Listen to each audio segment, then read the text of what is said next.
بسم الله الرحمن الرحيم الحمد لله رب العالمين والصلاة والسلام على رسول الله وعلى آله وصحبه أجمعين ما بعد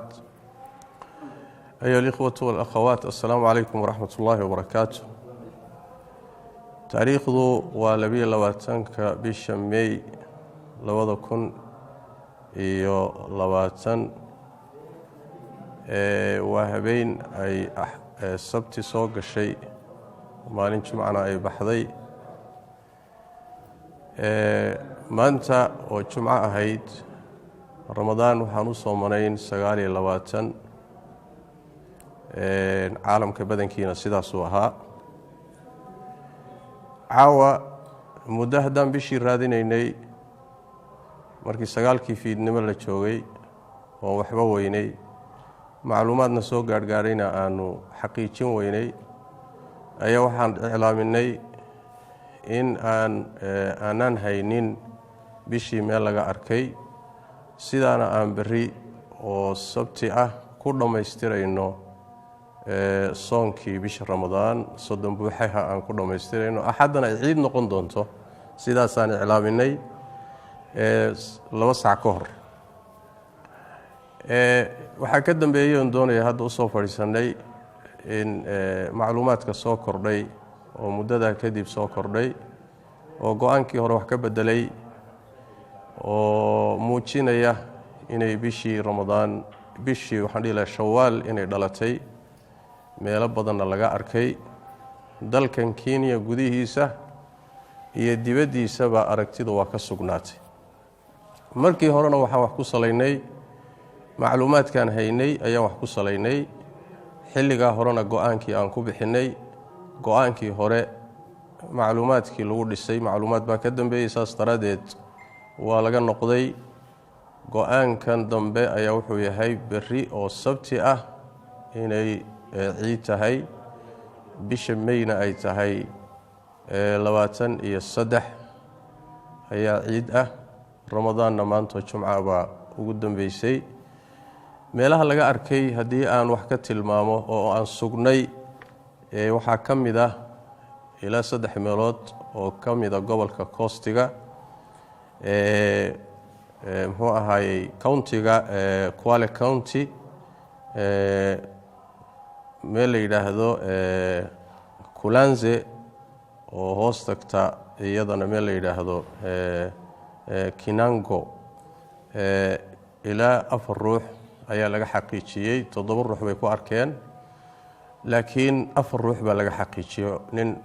culimada kamid oo Sheekh Rajab la yiraahdo saaxiibnahay ayaa ka xaqiijiyay ayaga laftooduna waxa yihiin iyo dad lagu kalsoon yahay inay yihiin iyo sheekha xaqiijiyay noo soo sheegay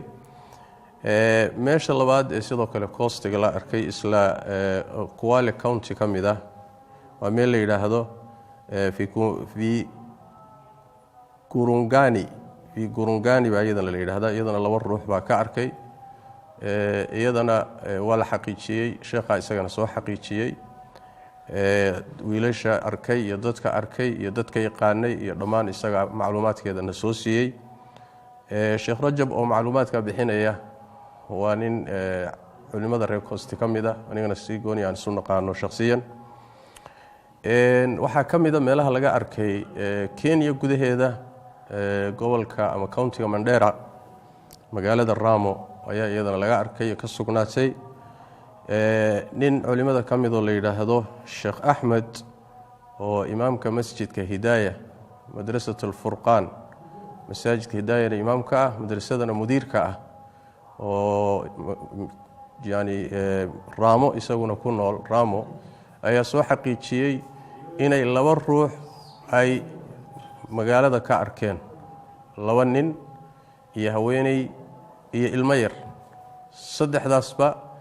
wuu u tagay wuu ka soo xaqiijiyay waana dad uu yaqaan sidoo noo sheegay oo balwad lahayn oo ahlu salaad ah oo lagu kalsoon yahay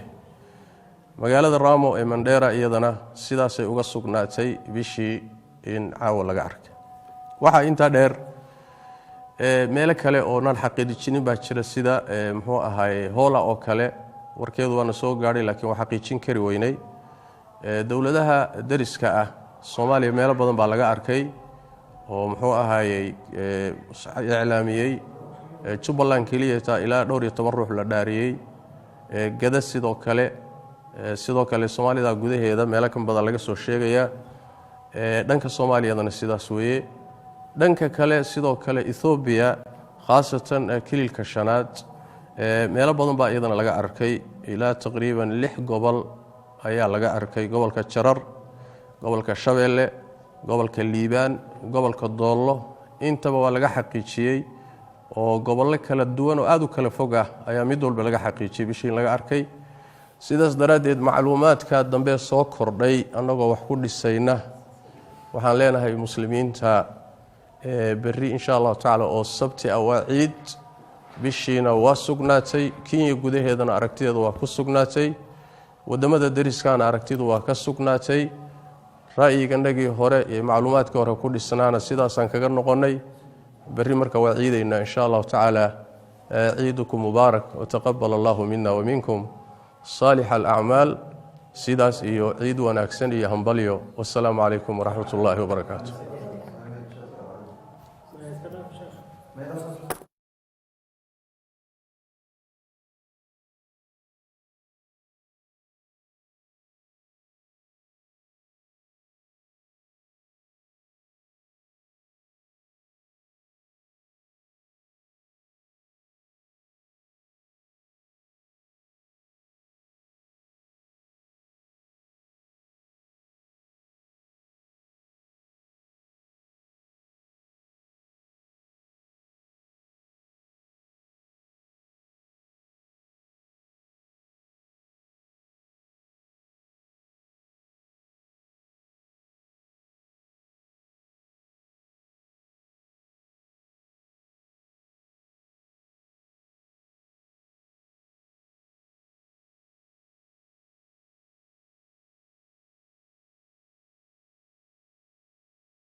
شهر مايو عام 2020 ليلة السبت يوم الجمعة ليلة السبت بارك الله فيكم وجزاكم الله خير والسلام عليكم ورحمة الله وبركاته